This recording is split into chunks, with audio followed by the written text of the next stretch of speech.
조현병의 원인과 진단 및 치료.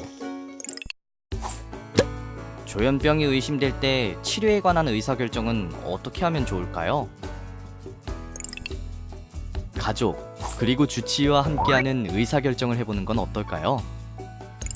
함께하는 의사결정이란 조현병 환자의 질병에 대한 주관적인 경험과 치료진이 전문적인 정보를 나누고 목표를 함께 설정하는 과정입니다.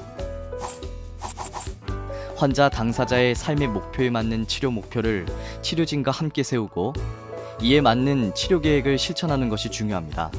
이 과정에서 치료진과의 신뢰가 잘 형성되면 치료 결과도 좋을 수 있습니다.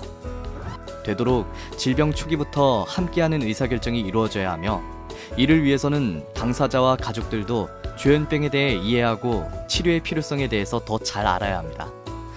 그럼 조현병에 대해 좀 더 알아볼까요? 조현병은 왜 생기나요? 조현병의 원인에는 유전적 요인이나 뇌 신경 발달 이상, 인지 기능의 이상 등이 있을 수 있습니다. 또한 교육의 정도, 실직, 따돌림, 대인관계 갈등, 좌절 경험과 같은 환경적 요인이나 사회적 스트레스가 조현병 발생에 영향을 미친다는 이론도 있지만, 조현병의 원인에 대해서는 앞으로도 많은 연구가 필요합니다. 조현병의 증상은 무엇인가요? 조현병의 증상은 환자마다 질병의 경과에 따라 종류와 정도가 다양하지만 크게 양성 증상, 음성 증상, 인지 증상, 기분 증상, 공격성 등으로 분류를 합니다. 양성 증상으로는 환각이나 망상, 사고장애 등이 포함되고, 음성 증상에는 무의욕, 흥미 부족, 불량한 위생 상태 등의 증상이 포함됩니다. 대개 조현병 초기에는 양성 증상이 나타나지만 점차 음성 증상이 뚜렷해지는 양상을 보입니다. 또한 기억력이 감퇴되고 주의 집중력이 감소되며 일상생활에서 판단력이 저하되는 등의 인지 증상도 나타날 수 있습니다. 이 밖에도 불안, 우울, 흥분이 나타나는 기분 증상이나 짜증, 적대감 같은 공격성이 증상으로 보일 수 있습니다. 조현병의 진단은 어떻게 하나요? 앞서 언급한 조현병의 증상이 최소한 6개월 이상 지속되면서 이 증상들로 인하여 사회적 능력이나 자기관리 능력이 저하된 경우에 조현병으로 진단을 하게 됩니다.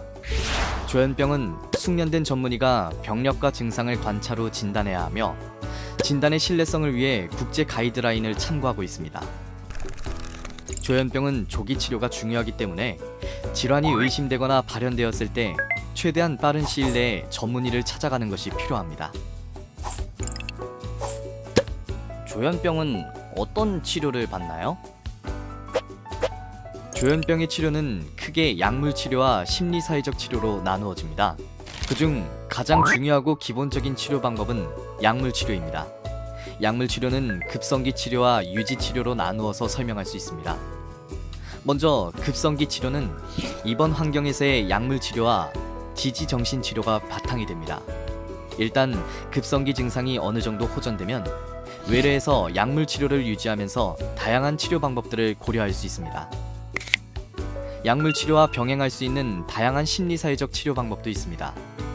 정신치료, 인지행동치료, 가족치료, 사회기술훈련이나 직업재활훈련, 그리고 낮병원, 사회복귀시설 등 치료를 돕는 과정들입니다. 그러나 심리사회적 치료보다 약물 치료를 기본으로 하여 병행할 때 그 효과가 커집니다. 조현병은 입원 치료가 꼭 필요한 병인가요? 정신질환에 대한 사회적 편견 때문에 환자나 보호자가 입원 치료에 대한 거부감을 느낄 수 있습니다. 그러나 다음과 같은 경우 입원 치료를 고려해 보시는 것이 좋습니다. 처음 조현병 의심 증상이 나타난 경우에는 면밀한 관찰과 평가로 정확한 진단을 해야 하기 때문에 입원 치료를 권장하고 있습니다. 적절한 약물을 고르고 약물의 용량에 따른 증상 변화를 관찰하여 부작용의 발현을 최소화하기 위해 입원 치료를 고려할 수 있습니다. 급성기 환자의 경우 드물게 자해나 타해의 위험이 있거나 환자가 먹거나 마시는 생존의 필수적인 행위를 거부하거나 자발적으로 씻고 옷 입기 같은 일상생활이 어려운 경우 입원하여 제3자의 도움을 받아야 합니다. 앞의 내용과 같이 입원 치료가 필요한 경우라도 환자의 인권을 보호하기 위해 정신보건법에 의한 절차를 따라야 합니다. 자세한 내용은 담당 주치의를 통해 확인하시기 바랍니다. 입원하지 않고 외래 치료로 충분한 경우도 있나요? 방금 설명드렸던 입원을 고려할 만한 경우가 아니라면 외래 치료로 증상 완화와 유지가 가능합니다. 지금까지 조현병에 대해 알아보았습니다. 더 궁금하신 사항은 담당 주치의 선생님께 문의하시면 더 자세히 설명을 들으실 수 있습니다. 감사합니다.